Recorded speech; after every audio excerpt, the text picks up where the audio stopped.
morning, all of you. So today we are going to study very first chapter of biology, that is crop production and management.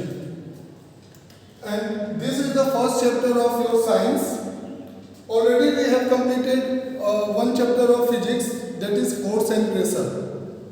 So first of all, when we are studying the chapter crop production and management, so we have to know that what is the use of food, why we are producing crop, what is the need of producing the crop.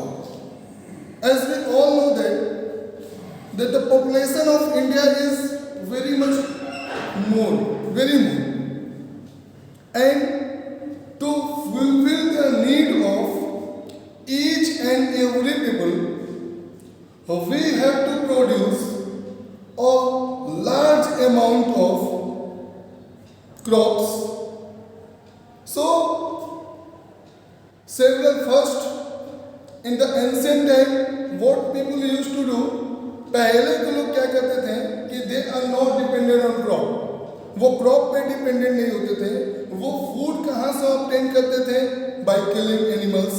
तो animals के जरिए या दूसरे चीज के जरिए वो food को क्या करते थे, ऑब्टेन करते थे, फ्रूट्स को खाते थे, वो एक जगह से दूसरी जगह जाते थे इन सर्च ऑफ फूड्स. लेकिन धीरे धीरे क्या हुआ, after that people start to cultivation उन्होंने स्टार्ट किया. और जब उन्होंने कल्टीवेशन स्टार्ट किया तो अब धीरे धीरे कहीं भी लोगों किस पे डिपेंड होने लगे, लोग फूड पे डिपेंड होने लगे. तो अब सबसे पहली चीज है कि why there is a need of food की जरूरत क्यों पड़ती है.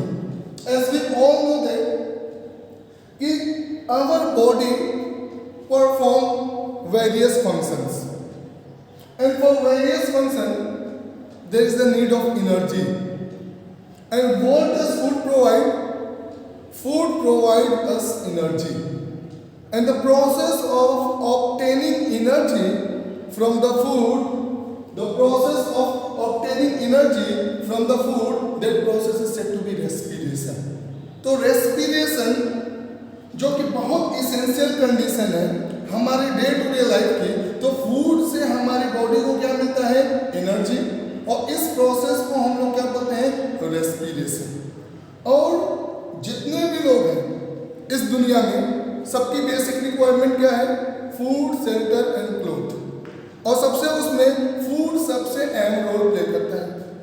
तो इसके वजह से अब क्या हुआ कि इस फूड प्रोडक्शन को कैसे हम क्रॉप को प्रोड्यूस करें और कैसे उसको मैनेज करें, इस चैप्टर में हम लोग वही पढ़ेंगे कि एक तो क्रॉप को कैसे प्रोड्यूस करना है, क्या क्या वेरियस स्टेप्स हैं जिससे हम लोग क्रॉप को प्रोड्यूस कर सकते हैं, और क्रॉप को प्रोड्यूस करने के बाद कैसे उसको हम लोग मैनेज करें कि जो प्रोड्यूस क्रॉप है वो ज़्यादा दिन तक हम लोग का सेफ रह सके. और आपको मालूम है कि day by day since the population is growing, that's why the land area is sufficient. हम लोग लैंड एरिया को नहीं बढ़ा सकते हैं कंट्री के. लैंड एरिया जो इंडिया की है वो सफिशिएंट है, मतलब सफिशिएंट का मतलब कि एक पहले से जो डिफाइंड है उससे ज़्यादा हम लैंड एरिया को नहीं बढ़ा सकते हैं. लैंड एरिया दिन पर दिन घटता ही जा रहा है, लेकिन वो बढ़ेगा नहीं, क्योंकि जैसे जैसे पॉपुलेशन इंक्रीज होगी सबको शेल्टर चाहिए. और शेल्टर के लिए लोग क्या कर रहे हैं आजकल, दे आर यूटिलाइजिंग, जहाँ पे जिस फील्ड में दे आर कल्टिवेटिंग क्रॉप्स, उस फील्ड में अब लोग बिल्डिंग बना रहे हैं. तो अब क्या सोचना है, एक ऐसा प्लान भी सोचना है हम लोग को कि लिमिटेड एरिया में ज़्यादा से ज़्यादा फूड को हम लोग क्या करें, कल्टिवेट करें, ज़्यादा से ज़्यादा क्रॉप को कल्टिवेट करें. क्रॉप होता क्या है, जैसे आपने सुना होगा क्रॉप ऑफ व्हीट.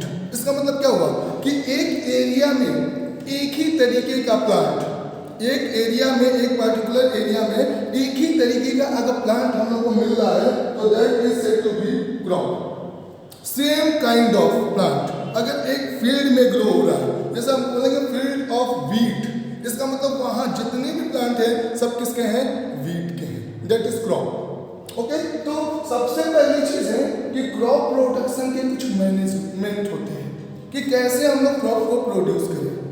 आप जानते हो कि डिफरेंट हम लोग के पास सीजन है, समर सीजन है, रेनी सीजन है, विंटर सीजन है, और हर क्रॉप को हर सीजन में अलग अलग क्रॉप हम लोग कल्टीवेट करते हैं। ऐसा क्यों? Let us suppose that for paddy crop, अगर हम लोग के पास कैसा है पैडी, तो हम लोग के पास कितनी तरीके की हम लोग एक तरीके से सीजन है, एक खरीफ सीजन और दूसरा सीजन कौन सा है हम लोग का? रबी सीजन। एक सीजन है जो कि खरीफ की सीजन, और दूसरा सीजन जो है जो कि हम लोग का कौन सा सीजन है? That is rabi season. तो खरीफ सीजन क्या है? खरीफ क्रॉप कौन है? वो क्रॉप जो कि रेनी डे में, रेनी सीजन में हम लोग कल्टीवेट करते हैं, उनको हम लोग क्या बोलते हैं? खरीफ क्रॉप। अब वो क्रॉप जो कि हम लोग किस में ऑपरेट करते हैं? विंटर सीजन में, जिसको हम लोग क्या बोलते हैं? रबी क्रॉप, या उसको हम लोग बोलते हैं रबी सीजन या रबी क्रॉप। तो क्रॉप दो टाइप के हो गए, एक खरीफ क्रॉप और दूसरा हम लोग का कौन सा क्रॉप हो गया? रबी क्रॉप। तो ये kharif crop is cultivated in this season, rainy season, मतलब in the month of June and July. किस मंथ में? In the month of June and July. And rabi crop it is cultivated in winter season. तो सबसे पहली चीज हमको ये समझना है कि कुछ क्रॉप्स हम लोग की खरीफ क्रॉप क्यों कहलाते हैं और कुछ क्रॉप्स हम लोग के रबी क्रॉप क्यों कहलाते हैं। खरीफ क्रॉप एक ऐसा क्रॉप है जिसको बहुत ज़्यादा वाटर की ज़रूरत पड़ती है, उनके ग्रोथ के लिए बहुत ज़्यादा वाटर की रिक्वायरमेंट पड़ती है, और रेनी सीजन में हम लोग को मालूम है कि वाटर जो होता है हम लोग का वो सफिशिएंट अमाउंट में ऑब्टेन होता है। इस वजह से खरीफ क्रॉप को हम लोग किस सीजन में ग्रो करते हैं? रेनी सीजन में। On the other hand rabi crop जिसको हम लोग बोलते हैं विंटर सीजन में जो क्रॉप्स को हम लोग लगाते हैं उनमें उतने ज़्यादा वाटर की जरूरत नहीं पड़ती है as comparison to kharif crop. तो जैसे जो भी पैडी हम लोग बात करेंगे या मेज की बात करेंगे, ये सब हम लोग किस क्रॉप में आ जाएंगे? पैडी, मेज, ये सब क्रॉप हमारे वो क्रॉप हैं जो कि खरीफ क्रॉप कहलाते हैं, जो कि हमारे किस सीजन में होते हैं? रेनी सीजन में। On the other hand rabi crop कौन कौन से हैं?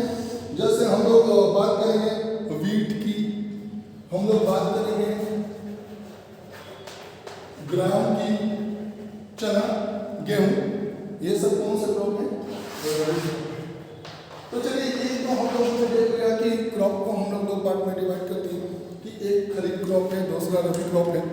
रबी क्रॉप किस सीजन में हमारा ऑब्टेन होता है और खरीफ क्रॉप किस सीजन में हमका ऑब्टेन होता है। लेकिन सबसे मेन बात है कि जैसा हमने बोला था कि ancient people they are not cultivating the crop, वो क्रॉप को कल्टिवेट नहीं कर रहे थे, बल्कि वो they depend on animals and plants. Directly वो एनिमल्स को किल करते थे और उनके फ्लैश को ईट करते थे, या प्लांट प्रोडक्ट को वो खाते थे। लेकिन जैसे जैसे धीरे धीरे लोगों ने क्या किया? क्रॉप को कल्टीवेट करना स्टार्ट किया। लेकिन जब क्रॉप को कल्टीवेट करना स्टार्ट किया तो उसमें भी बहुत सारे मेथड हैं कि आप पहले क्या कीजिएगा, उसके बाद क्या कीजिएगा। स्टेप्स हैं, इनको बोलते हैं एग्रीकल्चर प्रैक्टिसेस। इनको क्या बोलते हैं? Agriculture practice. सो सबसे पहला जो स्टेप है एग्रीकल्चर प्रैक्टिस में वो क्या है? प्रिपरेशन ऑफ सॉइल, जिसको हम लोग बोलते हैं कि अगर आप किसी क्रॉप की प्रोडक्शन करने जा रहे हो तो सबसे पहले किसको प्रिपेयर करना जरूरी है? सॉइल को प्रिपेयर करना बहुत ज़रूरी है। सॉइल का अगर प्रिपरेशन सही है तो अगर हम लोग को सपोज करो कि गेहूं की खेती करना है या किसी चीज़ की खेती करना है, ओके, तो हम ऐसा नहीं है कि सीधे गए और उस फील्ड में हमने या तो वीट को या तो ग्राम को ऐसे बस फेंक दिया, वो जर्मिनेट हो जाएगा। No, there is a process कि सबसे पहले उस सॉइल को जो हम लोग को लूज करना पड़ेगा। सॉइल पहले लूज होगा and that process is said to be preparation of soil. वहां पे हम लोग पहले सॉइल को प्रिपेयर करेंगे और प्रिपरेशन के बाद दूसरा क्या है? शोइंग। प्रिपरेशन ऑफ सॉइल के बाद दूसरा प्रोसेस क्या है? सबसे पहला प्रोसेस क्या है? हम लोग सॉइल को क्या करेंगे? प्रिपरेशन ऑफ सॉइल, दूसरा सोइंग। जो सीड्स हैं उसको उस फील्ड के अंदर डालेंगे, लेकिन उसके भी एक मेथड है। सपोज करो कि आप सुबह में गए और आपका एक फील्ड है जिसमें आपको वीट के क्रॉप को कल्टीवेट करना है। आपने फील्ड में उसको थ्रो कर दिया, शाम में सुबह में आप करके चले आए, अगले दिन आप गए चेक करने, पता चला कि जितने बर्ड्स हैं आधा आपके सीड्स को क्या कर रहे हैं, वो खा गए। तो सोइंग एक प्रोसेस है जिसके अंदर हम लोग सीड्स को क्या करते हैं, फील्ड में एक प्रोसेस से उसको डालते हैं और उसको एक लेयर ऑफ मिट्टी डाल देते हैं, ओके, ताकि वो उसको कोई बर्ड्स या दूसरे जो एनिमल्स हैं उसको स्पॉइल ना करें। After preparation of soil, after sowing, the third thing is adding manure and fertiliser, one of the most important point. Manure और फर्टिलाइजर है क्या, आपको पता है? मैन्योर और फर्टिलाइजर है क्या?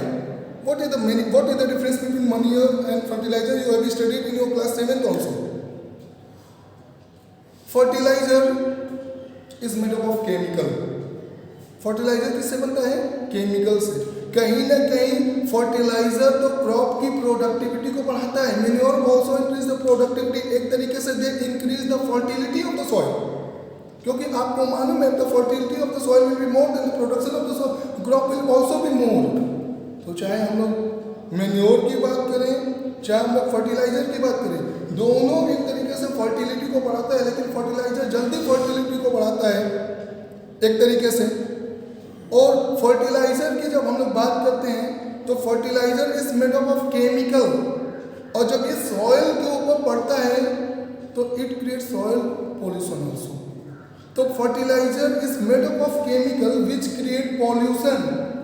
लेकिन अगर हम लोग बात करें किसकी, मैन्योर की, तो manure does not create any pollution. Manure कोई भी पॉल्यूशन क्रिएट नहीं करता है। फर्टिलाइजर की स्पेलिंग FERTILISER। तो ये हम लोग के क्या है, एक तरीके से एग्रीकल्चर प्रैक्टिसेस हैं। अभी भी बहुत सेशन बचे हुए हैं, that's I will discuss in the next class. Okay, so what I have taught, please read it carefully. If you have any problem, please ask to me on my WhatsApp. Thank you. God bless you.